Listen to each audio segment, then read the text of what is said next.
हरिओम, ओम आनंद ma'am, Om Shanti ma'am, ओम ज्ञान ma'am.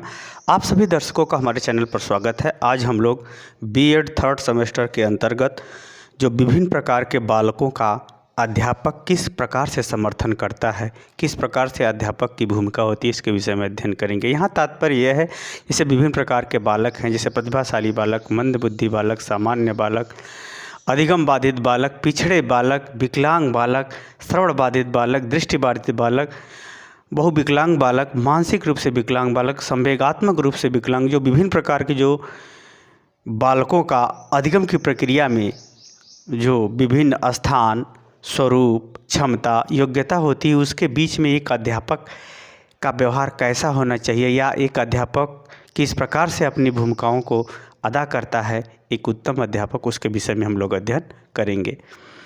तो उसमें एक उत्तम अध्यापक कैसा व्यवहार करता है उसको हम लोग देखेंगे। ये तो आप जान लीजिए कि जब हमारे शरीर के विभिन्न अंग उपांग भी आपस में एक दूसरे के समान नहीं होते, जैसे हाथ पैर, इसमें भी आपस में पूरी की पूरी समानता नहीं होती। तो यहाँ पूरे शरीर की बात है, विभिन्नता होना स्वाभाविक सी बात है। उस विभिन्नता में अध्यापक उत्तम व्यवहार विभिन्न प्रकार के बालकों के बीच कैसे करता है या कैसे करना चाहिए, इसके विषय में हम लोग देखते हैं। पहला है संज्ञानात्मक विकास। संज्ञानात्मक विकास का मतलब ये है कि अध्यापक विभिन्न प्रकार के बालकों के बीच में उसे समावेशी शिक्षा के अंतर्गत पढ़ाना है।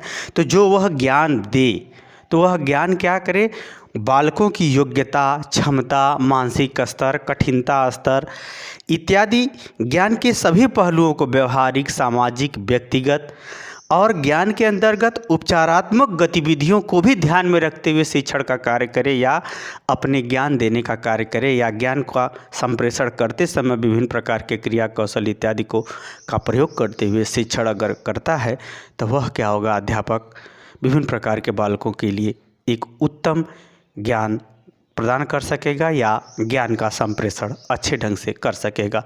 हमने क्या बताया, ज्ञान के विभिन्न पहलू, व्यवहारिक पहलू, सामाजिक पहलू, व्यक्तिगत रूप से कैसे उपयोगी है, आगे के लिए कैसे उपयोगी है, इन सभी पहलुओं को उसमें ध्यान रखना है। कठिनता स्तर इत्यादि सभी पाठ्यक्रम इत्यादि का ध्यान।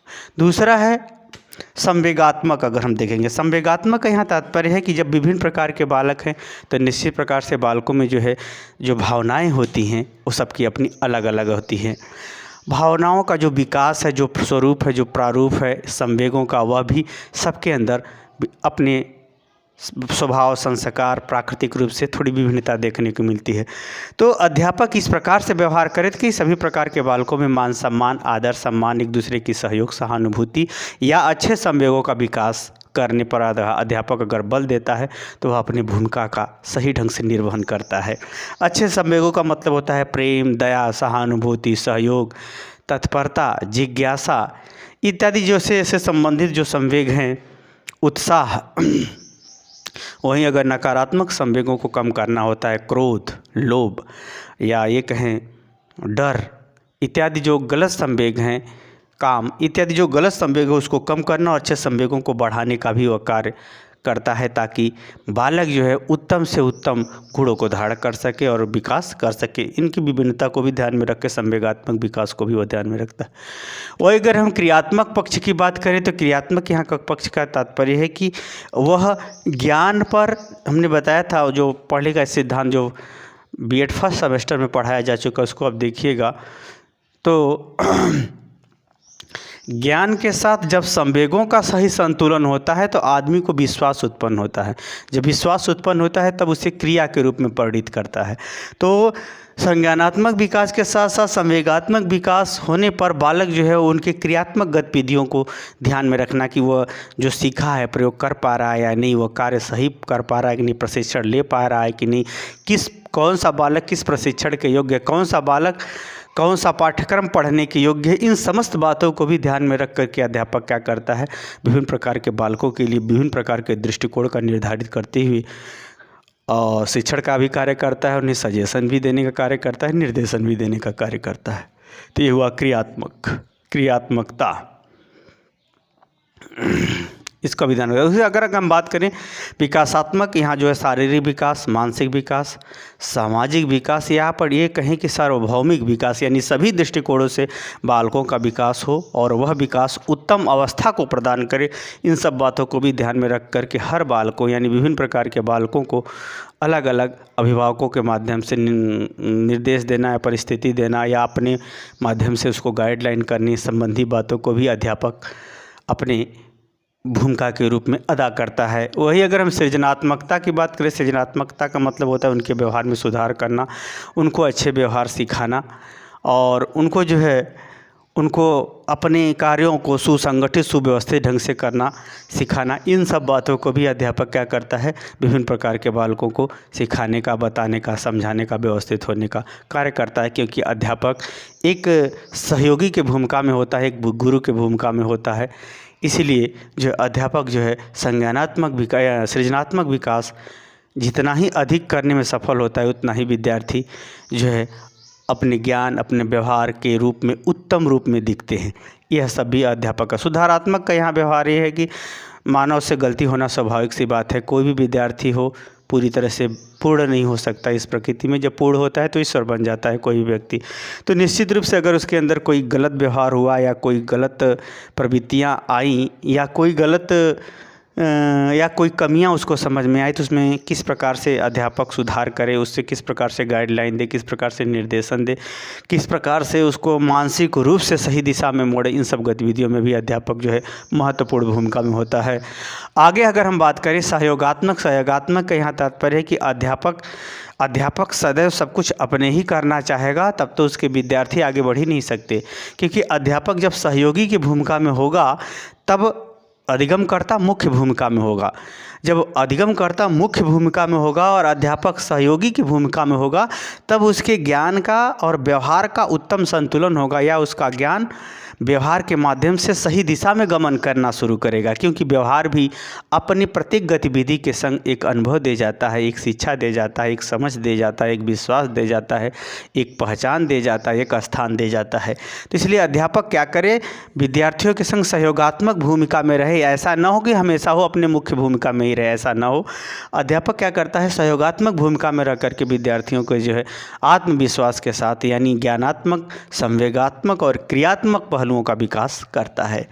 पोषणात्मक यहाँ तात्पर्य है, पोषण का मतलब होता है पुष्ट करना, पूर्ण करना, उत्तम अवस्था को प्राप्त कराना। यहाँ पोषण का मतलब उसके ज्ञान का भी पोषण करता है, उसके मानसिकता का, यानी जिस स्तर का है उस स्तर से पढ़ाएगा, उस स्तर तक उतना ज्ञान। जैसे बच्चों को पढ़ाना है तो 2-3 क्लास के बच्चों को पढ़ाना तो 1 घंटा पढ़ाना अध्यापक का बहुत हो गया। लेकिन अगर वो हाई स्कूल इंटर का है तो 4 घंटा 3 घंटा पढ़ाना।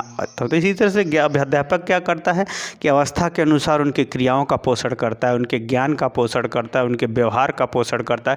क्योंकि हर अवस्था के साथ ज्ञान का, संवेग का, क्रिया का और दृष्टिकोण का पोषण अलग अलग होता है। तो अध्यापक क्या करता है, शारीरिक पोषण, ज्ञान का पोषण, व्यवहार का पोषण और उसके प्रयोग का पोषण, शिक्षण अधिगम प्रक्रिया के अंतर्गत विभिन्न उदाहरणों के माध्यम से ज्ञान का पोषण इत्यादि के माध्यम से भी अध्यापक क्या करता है, पुष्ट करता है, पूर्ण करने का प्रयास करता है। यह भी अध्यापक की महत्वपूर्ण भूमिका है। अनुदेशनात्मक उद्देश्य आपको पढ़ाया जा चुका है। अनुदेशनात्मक उद्देश्य आपके साथ सेमेस्टर में, पिछले सेमेस्टर में, अनुदेशनात्मक का उद्देश्य होता है जो शिक्षण का उद्देश्य होता है।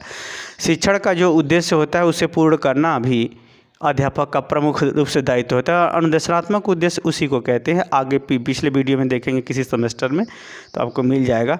अनुदेशनात्मक का मतलब ही होता है, संक्षेप में कहे तो शिक्षण का उद्देश्य। तो शिक्षण का उद्देश्य भी पूरा हो, इसके लिए अध्यापक विभिन्न प्रकार के कला, कौशल, विधि, तकनीकी उपकरण, सुझाव, संरक्षण, परिस्थिति इत्यादि संबंधी बातों को भी वो बताता है, समझाता है, ताकि अभिभावकों के माध्यम से, खास तौर से जो समावेशी शिक्षा कहते हैं, वो अध्यापक क्या करता है, विभिन्न लोगों के सहयोग के माध्यम से समान पाठ्यक्रम को सभी प्रकार के बालकों को सिखाने का कार्य करता है। समान पाठ्यक्रम को सबके सहयोग से सिखाने का जो कार्य करता है उसी को कहते हैं समावेशी शिक्षा। तो समावेशी शिक्षा के अंतर्गत जो विभिन्न प्रकार के बालक हैं या उनको ध्यान में रख करके या सभी प्रकार के बालकों को ध्यान में रख के जो भी पाठ्यक्रम बनाया गया है उसको किस प्रकार से सिखा दिया जाए विभिन्न लोगों का सहयोग लेते हुए, उन समस्त गतिविधियों को इस प्रकार से निर्धारित या सजोता है कि ताकि वह शिक्षण का उद्देश्य क्या हो सके, पूरा हो सके। इसके भी भूमिका में अध्यापक होता है।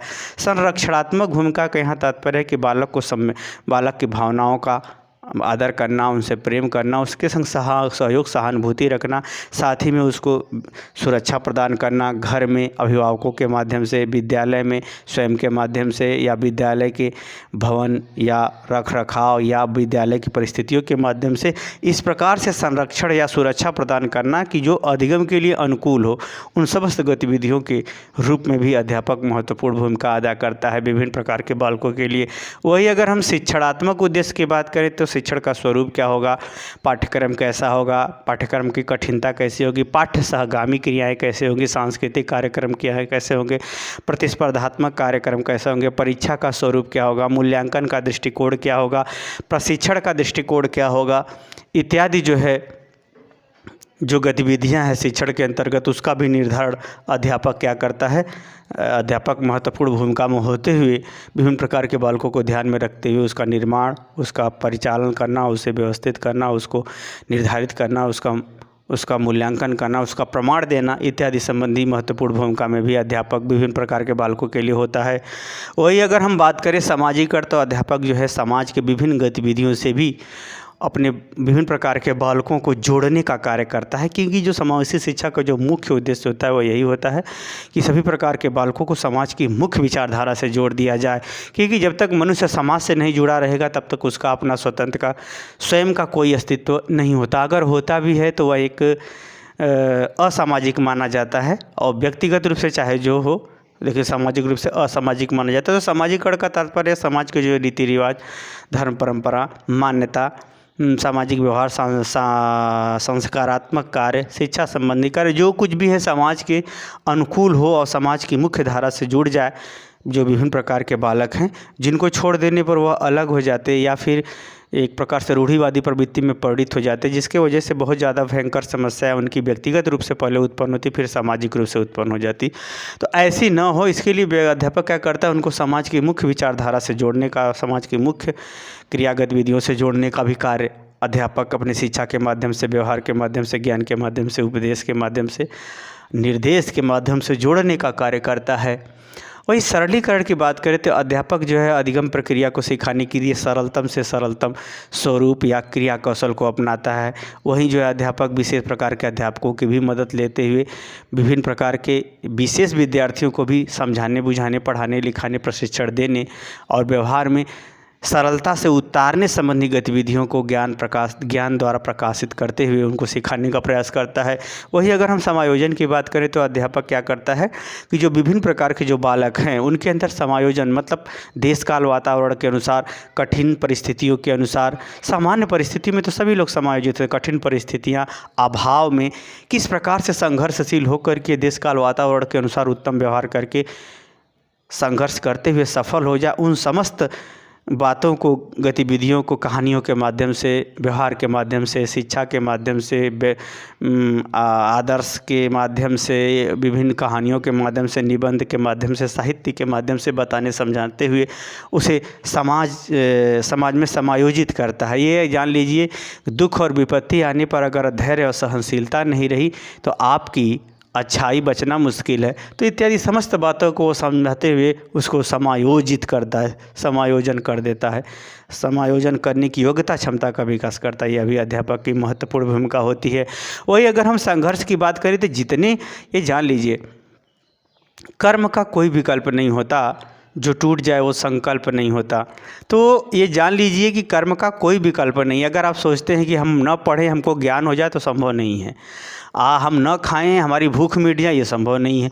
यानी कहने का मतलब हमारा ये सीधा सीधा जान लीजिए कि इस धरती, जन्मभूमि की शोभा कर्मभूमि से। आप कर्म से भागेंगे तो कुछ नहीं पाएंगे। यदि आपकी इच्छाएं बहुत हैं तो उसके अनुसार कर्म भी आपको बहुत करने पड़ेंगे, नहीं तो उन इच्छाओं का कोई मतलब नहीं रह जाता। तो अध्यापक क्या करता है, विद्यार्थियों के अंदर कर्मों के प्रति संघर्ष की इच्छा, भावना, उत्तेजना, प्रेरणा इत्यादि को भी भरता रहता है, ताकि बालक जो है, अब बताइए, कोई कब तक अभिभावक कोई विद्यार्थी को कहेगा पढ़ो पढ़ो पढ़ो, जब तक वो स्वयं से न पढ़ने लगे। तो ये जान लीजिए कि संघर्ष प्रत्येक क्षण चलता रहता है। यह जन्मभूमि की शोभा कर्मभूमि से ही है। अगर अध्यापक क्या करता है, विद्यार्थियों में संघर्ष की यानी कर्म करने की, सही कर्मों को करते समय जो भी तकलीफ़ें होती है सहन करते हुए सफलता के मार्ग को बताता है। यानी आपको कर्म करना ही पड़ेगा, कर्म का कोई विकल्प नहीं होता। यानी संघर्ष वाली प्रवृत्तियों को उभरता है ताकि विद्यार्थी, ये जान लीजिए कोई भी विकलांग बालक हो, जब मानसिक रूप से विकलांग हो जाएगा, कोई भी आदमी हो, शरीर उससे कितना हो सुंदर हो, अगर वह मानसिक रूप से विकलांग हो गया तो फिर उसे शारीरिक रूप से सबल होने का कोई मतलब नहीं। जैसे आपने हार मान लिया कि ये चीज़ हमसे नहीं हो सकती, तो आप सब मानसिक रूप से विकलांग हो गए उसके लिए। अतः एक प्रकार से सभी प्रकार की विकलांगता को वह समाप्त करते हुए संघर्ष के लिए प्रेरित करता है। ये आप जान लीजिए कि जब तक आप स्वयं से हार नहीं मानेंगे तब तक आपको कोई नहीं हरा सकता, क्योंकि संकल्प में अपार शक्ति होती है, संकल्प में अपार संघर्ष की शक्ति होती है, संकल्प में ज्ञान, ऐश्वर्य, सफलता और महानता छिपी हुई है। इसलिए संकल्प के साथ कर्म करते हुए संघर्षशील बने रहने के लिए भी अध्यापक विभिन्न प्रकार का ज्ञान, व्यवहार, उपदेश इत्यादि को देते हुए विभिन्न प्रकार के बालकों के जीवन को उत्तम बनाने के लिए अध्यापक सदैव प्रयासरत रहता है। इन विभिन्न भूमिकाओं में अध्यापक होता है। आगे की वीडियो में हम लोग देखेंगे कि जो विभिन्न जैसे श्रवण बाधित बालक, दृष्टि बाधित बालक और विकलांग बालक, प्रतिभाशाली बालक, मंदबुद्धि बालक, पिछड़े बालक, मूर्ख बालक इत्यादि जो विभिन्न प्रकार के बालक हैं, उनके लिए स्पेशल रूप से अध्यापक कैसी भूमिका अदा करता है, अगली वीडियो में इन सब बातों का हम लोग जिक्र करेंगे। अभी हम सामूहिक रूप से अध्यापक की बात या अध्यापक की भूमिकाओं का जिक्र किए हैं। मुझे उम्मीद है कि मेरे द्वारा समझाए गए बातों को आप समझ गए होंगे। समझ गए हैं तो कमेंट बॉक्स में ज़रूर बताइए। साथ ही मेरे चैनल को लाइक, शेयर, सब्सक्राइब भी कीजिए। आज के लिए इतना ही। हरिओम।